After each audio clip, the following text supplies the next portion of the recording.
오늘 소개드릴 나라는 인도네시아입니다.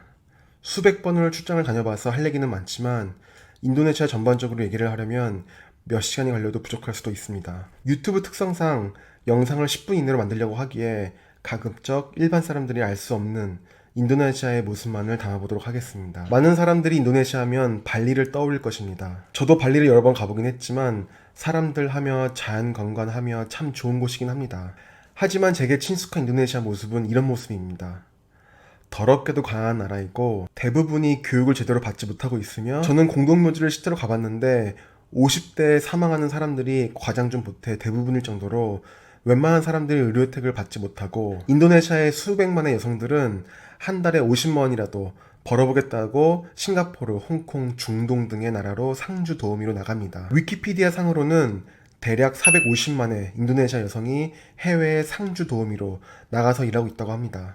잠깐 인도네시아의 빈곤율을 보면, 세계은행에서 추산한 통계 자료를 보면 대략 2억 6,700만의 인구 중에 2,500만이 포버티 라인, 즉 인도네시아에서 정한 기준에 못 미치는 빈곤층으로 살아가고 있다고 합니다. 하지만 실제로는 20.6%가 간신히 기준선에 걸쳐 있으므로 빈곤층은 최소 20.6%, 즉 5천만이 넘는 인구가 빈곤층이라고 보면 됩니다. 빈곤층을 정의하는 기준이 뭐냐면 한 달에 25불, 즉 3만 원 이하로 생활하고 있는 사람들입니다. 한 달에 30만 원도 아니고 한 달에 3만 원의 생활비도 없는 인구가 대충 5천만이 된다는 것입니다. 그러니까 한 달에 중노동을 하고 50만 원 남짓 벌 수 있을지라도 길을 쓰고 싱가포르나 홍콩으로 너도 나도 나와서 상주 도우미로 일하라고 하는 것입니다. 인도네시아의 인당 GDP는 대략 4,000불입니다.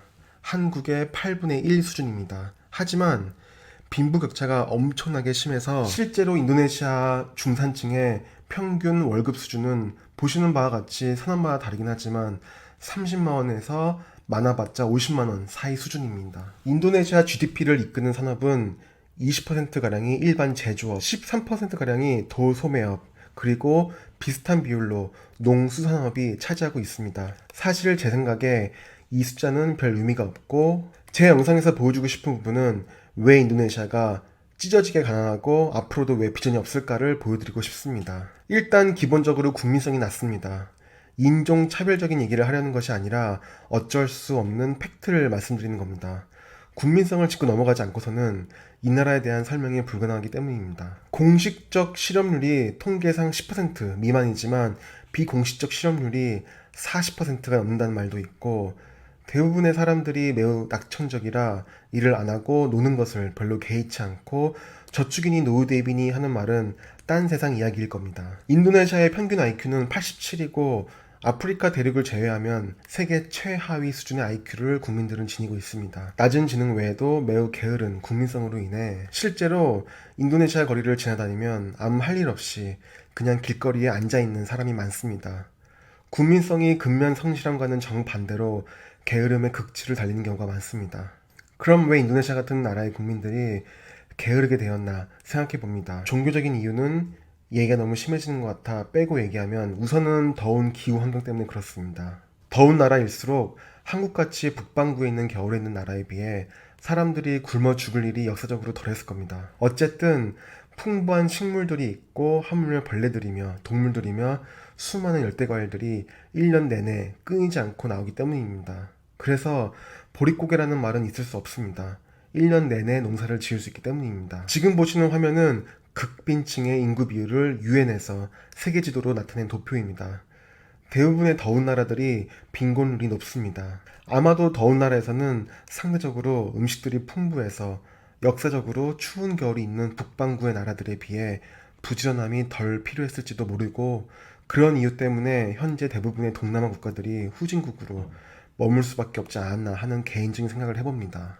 인도네시아가 가난한 나라인 이유들 중 그 다음으로 큰 이유는 부패입니다. 전 세계 부패 지수를 국제기구가 발표하는 자료가 있는데 이걸로 봐서는 잘 모르겠지만 파란색은 비교적 청렴한 국가, 붉은색은 비교적 부패한 국가입니다. 인도네시아는 붉은색이고 한국은 오렌지색입니다. 국제적인 부패지수 통계를 보는 것보다 차라리 실제 가능한 사례들을 말씀드리는 것이 나을 것 같습니다. 경찰, 세관, 출입국 관리, 지방정부 등등 모든 곳에서 부패는 가능합니다. 예를 들어서 제가 인도네시아에서 사업을 하고 있고 뜬금없지만 가령 한국의 화장품을 수입해서 파는 업자라고 예를 들어보겠습니다. 그런데 제 경쟁 업체도 화장품을 수입해서 인도네시아에서 팔고 있는데 경쟁 업체를 무너뜨리고 싶은 경우에 제가 쓸 수 있는 방법에 대해서 하나하나 과장 없이 현실적으로 열거해 보겠습니다. 일단은 세관에 돈을 찔러주고 경쟁 업체에서 수입하는 화장품에 독소나 방사능 물질이 있는 것 같다고 얘기합니다. 그럼 세관은 경쟁 업체 화장품 수입을 금지시키고 안정성 검사를 세관 지정 실험실에서 받으라고 할 겁니다. 그럼 경쟁 업체는 세관 지정 실험실에 화장품 샘플을 보내고 빨리 테스트해서 시험 성적서를 보내달라고 할 겁니다. 그럼 저는 또 실험실에 돈을 찔러주고 실험을 몇 달 질질 끌라고 할 겁니다. 보통 인도네시아 같이 평균 임금이 50만 원도 안 되는 나라에서는 이런 더러운 짓을 하는데 큰 돈이 필요하지도 않습니다. 만약 경쟁 업체에서 여기저기 정부 각처에 따지기 위해 또는 또 다른 뒷돈으로 맞대응하기 위해 손을 쓰려고 하면 저는 이번에는 출입국 관리소에 뒷돈을 매기고 경쟁업체 직원들의 비자를 취소시켜버리거나 입국을 금지시킬 수 있습니다. 임금 체불이나 현지 직원에 대한 태도가 안 좋았다는 등등 말도 안 되는 이유를 갖다 붙여서 인도네시아에서 추방시켜버릴 수도 있고 아니면 경찰서에 뒷돈 좀 주고 경쟁업체 직원들 모두 잡아서 조사시키라고 그러고 경찰서에서 하루 종일 일주일 내내 한 달 내내 아무 일도 없이 그냥 조사나 받으라고 해서 일상생활을 무너뜨릴 수도 있습니다. 또는 동네 마피아에 뒷돈을 주고 경쟁업체 앞에서 대규모 시위를 하라고 시킬 수도 있습니다. 대규모 시위라는 게 어차피 동네 백수들이 몇천 원만 쥐어줘도 땡큐하고 수백 명을 모을 수 있기 때문에 적은 뒷돈으로도 가능하고 이건 경쟁업체 업무를 마비시키기에도 직접적으로 효과 있는 방법이기도 합니다. 예를 들자면 한도 끝도 없을 겁니다. 아마 이걸로 경영 컨설팅을 하는 것도 가능할 겁니다. 이런 부패가 경제활동에서 공정한 사업을 불가능하게끔 하므로 인도네시아를 후진국에 머물게 하는 가장 큰 이유 중에 하나가 부패라고 말씀드릴 수 있는 겁니다. 사실 이런 인도네시아 국민과 기업, 정부의 후진성 덕분에 인도네시아의 화교는 상대적으로 뛰어난 중국인만의 사업 마인드 덕분에 인도네시아에서 경제적으로 초상류층으로 있는 경우가 많습니다. 인도네시아 화교는 전체 인도네시아 인구의 4%밖에 안 되지만 경제권의 80%를 장악하고 있다고 하니 말레이시아와 좀 비슷한데 어쨌거나 모든 인도네시아의 부를 중국 이민자 출신 후세들이 모두 차지하고 있는 것입니다. 보통 인도네시아의 화교들은 표면적으로는 뭐 잘 지낼지 몰라도 절대 인도네시아 비중국계와 친하게 지내지 않고 모든 인도네시아인들이 들추고 싶지 않은 과거이겠지만 1998년엔 인도네시아에서 화교들을 상대로 그냥 길거리 학살을 하는 일도 있었습니다. 매우 잔인하기 때문에 사진들을 차마 올릴 수는 없겠습니다. 구글에서 인도네시안 안티-차이니스 라이엇 1998이라고 검색하면 많은 사진들이 나오는데 그냥 길거리에서 눈에 보이는 중국인들은 남녀노소 할 것 없이 다 굉장히 잔인하게 죽이고 신체 부위를 들고 다니면서 사진을 찍고 웃고 있는 현지인들이 보이는데 이때 길거리에서 학살당한 중국인은 1000명이 넘습니다. 어쨌거나 인도네시아에서 사업을 하려면 제 경험에 비춰보면 그나마 사업 마인드가 있고 그나마 책임감이 있고 현명한 부류에 속하는 중국계 인도네시아인과 사업을 하는 것이 좀 더 안전한 것 같습니다. 물론 케이스 바이 케이스이고 현재 저의 주 거래처는 모두 비중국계 현재 인도네시아 업체이기도 합니다. 그럼 사업 얘기가 나온 김에 인도네시아에서 여러 가지 사업을 할 때 유의해야 할 사항 그리고 알면 좋은 내용들에 대해 간단히 살펴보겠습니다. 우선 인도네시아의 사업자를 개설할 때 현지인을 등기 임원으로 올려야 하는 요건들이 있습니다. 모든 사업자나 법인 형태들이 이를 필요로 하는 것은 아니고 인도네시아에도 외투법인이 있기 때문에 잘 알아봐야 합니다. 어쨌거나 인도네시아 현지인 이름만 빌려서 등기임원을 올리고 사업자 개설했다가 현지인이 로컬 지자체와 은행과 짜고 회사를 아예 먹어버리는 경우가 있습니다. 괜히 인도네시아에 몇 억 투자했다가 그대로 날려먹고 인도네시아에 입국도 금지된 사례가 있으니 조심하셔야 하고 또 언급드리고 싶은 부분은 인도네시아는 고부가가치 산업에 맞지 않습니다.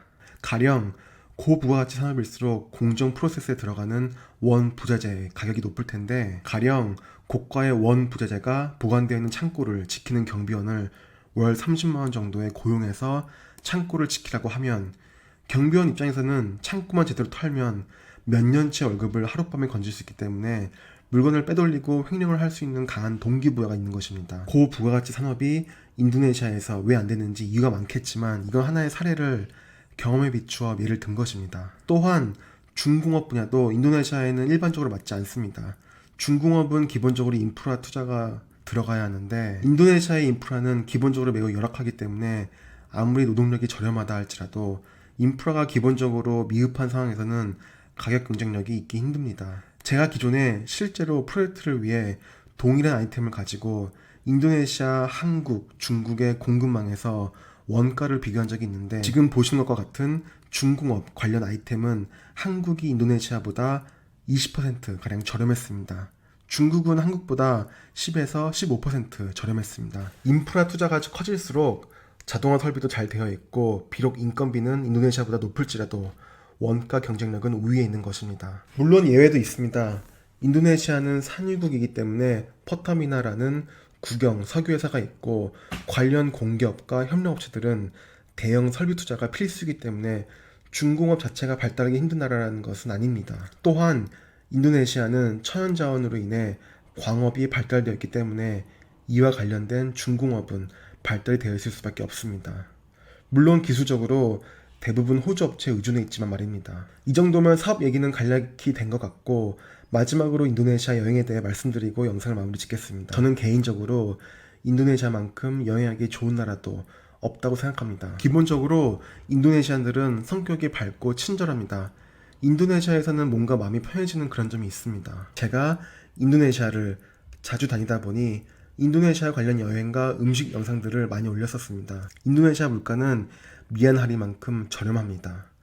동남아를 잘 모르시는 분들이면 말레이시아나 태국이나 인도네시아가 거기서 거기라고 생각하실지도 모르겠지만 인도네시아는 정말 물가가 저렴한 곳입니다. 저보고 100만 원으로 인도네시아에서 호텔 포함하여 한 달 동안 살아보라고 하면 저는 먹고 싶은 거 다 먹고 잘 살 자신이 있습니다. 어쨌든 지금은 코로나 사태 때문에 여행이 많이 제약이 있지만 나중에 모든 것이 정상화된다면 인도네시아는 여행하기 참 좋은 곳이라는 걸 말씀드리고 싶습니다. 그럼 이번 영상은 여기서 줄이겠습니다. 다음에는 아랍에미레이트 편으로 찾아뵙겠습니다. 오늘도 영상 봐주셔서 감사드립니다.